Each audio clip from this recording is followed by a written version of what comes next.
ಡಿ.ಕೆ. ಶಿವಕುಮಾರ್ಗೆ ಬೆಳಗಾವಿ ದೊಡ್ಡ ಇಕ್ಕಟ್ಟನ್ನ ತರ್ತಾ ಇದೆ. ಬೆಳಗಾವಿಯಲ್ಲಿ ಎಷ್ಟು ಜನರನ್ನ ಸಚಿವರನ್ನ ಮಾಡಬೇಕು ಅನ್ನುವಂತ ತಲೆನೋವು ಡಿ.ಕೆ. ಶಿವಕುಮಾರ್ ಅವ್ರಿಗೆ ಶುರುವಾಗಿದೆ. ಸದ್ಯ ಬೆಳಗಾವಿಗೆ 4 ಸಚಿವ ಸ್ಥಾನ ಕೊಡಬೇಕು, ಅಷ್ಟು ಕೊಟ್ಟರು ಸಾಲೋದಿಲ್ವೋ ಅನ್ನುವಂಥದ್ದು. ಹಾಗಾದ್ರೆ ಬೆಳಗಾವಿಯಲ್ಲಿ ಸಚಿವ ಸ್ಥಾನಕ್ಕಾಗಿ ಕಾದಿರುವ 4 ಜನ ಯಾರು? ಇದರಲ್ಲಿ ಯಾರ್ಯಾರಿಗೆ ಡಿ.ಕೆ. ಶಿವಕುಮಾರ್ ಮಂತ್ರಿ ಸ್ಥಾನ ಕೊಡೋದಿಕ್ ಸಾಧ್ಯ?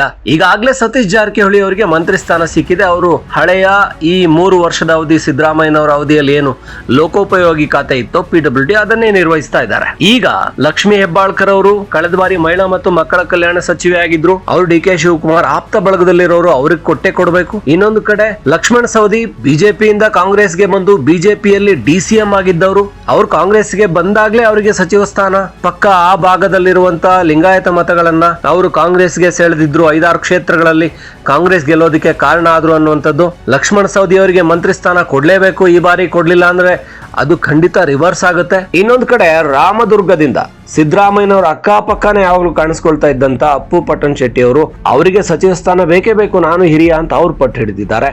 ಸೊ ಇಲ್ಲಿ ಯಾರಿಗೆ ಕೊಡಬೇಕು ಅನ್ನುವಂಥದ್ದು ತಲೆಬಿಸಿ ಆಗಿದೆ. ಈ ಭಾಗದಲ್ಲಿ ಬಹಳಷ್ಟು ಹಿರಿಯ ಶಾಸಕರು ಕೂಡ ಇದ್ದಾರೆ. ಅವರು ವಿಜಯಪುರ ಭಾಗದಲ್ಲಿರುವಂತವರು ಕೂಡ ಇಂಡಿ ಶಾಸಕರಾದಂತ ಯಶವಂತರಾಯ ಗೌಡ್ರು, ಇವರು ಕೂಡ 4 ಬಾರಿ ಶಾಸಕರಾಗಿದ್ದೀನಿ, ನನಗೊಂದು ಅವಕಾಶ ಬೇಕು ಅಂತ ಅವ್ರು ಕೇಳ್ತಾ ಇದ್ದಾರೆ. 5ನೇ ಬಾರಿ ಶಾಸಕ ಆಗಿರುವಂತವ್ರು. ಇನ್ನು ಧಾರವಾಡ ಭಾಗದಲ್ಲೆಲ್ಲ ಅಬ್ಬಯ್ಯ ಅವರು 4ನೇ ಬಾರಿ ಶಾಸಕರಾಗಿದ್ದೀನಿ ಅಂತ ಅವರು ಅವಕಾಶ ಕೇಳ್ತಾ ಇದ್ದಾರೆ.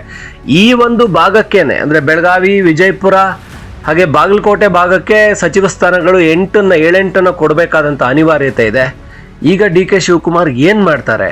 ಬೆಂಗಳೂರು BBMP ಗೆದ್ಕೋಬೇಕು ಅಂದ್ರೆ, GBA ಗೆಲ್ಬೇಕು ಅಂದ್ರೆ ಬೆಂಗಳೂರಿಗೆ ಹೆಚ್ಚು ಸಚಿವ ಸ್ಥಾನ ಕೊಡಬೇಕು. ಒಟ್ಟಾರೆ ಇಕ್ಕಟ್ಟಿನಲ್ಲಿದ್ದಾರೆ. ಅದರಲ್ಲೂ ಬೆಳಗಾವಿಯಲ್ಲಿ ಸತೀಶ್ ಜಾರಕಿಹೊಳಿ ಜೊತೆಗೆ ಲಕ್ಷ್ಮಣ್ ಸವದಿ ಹಾಗೆ ಲಕ್ಷ್ಮೀ ಹೆಬ್ಬಾಳ್ಕರ್ ಇನ್ಯಾರಿಗೆ ಕೊಡೋದಿಕ್ ಸಾಧ್ಯ? ಎಲ್ರೂ ಕೇಳ್ತಾ ಇದ್ದಾರೆ. ಈ ಒಂದು ಟೆನ್ಷನ್ ಈಗಾಗಲೇ ಡಿ.ಕೆ. ಶಿವಕುಮಾರ್ ಅವರ ತಲೆಯಲ್ಲಿದೆ. ಮುಂದೆ ಏನ್ ಮಾಡ್ತಾರೆ ಅನ್ನೋದು ಕುತೂಹಲ. ಎಷ್ಟೋ ಜನ ಹೇಳ್ತಾ ಇರ್ತೀರಾ, ಸರ್ ನಾನು ಸಣ್ಣ ಆಗ್ಬೇಕು ಅಂತ.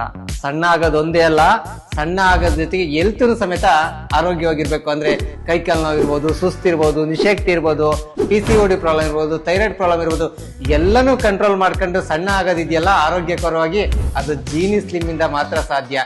ನಮ್ಮ ಜೀನಿ ಸ್ಲಿಮ್ ನ ಕಂಟಿನ್ಯೂಸ್ ಆಗಿ ಯೂಸ್ ಮಾಡಿ ಸಣ್ಣನೂ ಆಗ್ತೀರಾ, PCOD ಪ್ರಾಬ್ಲಮ್ ಕಂಟ್ರೋಲ್ ಮಾಡ್ಕೊಳ್ತೀರಾ.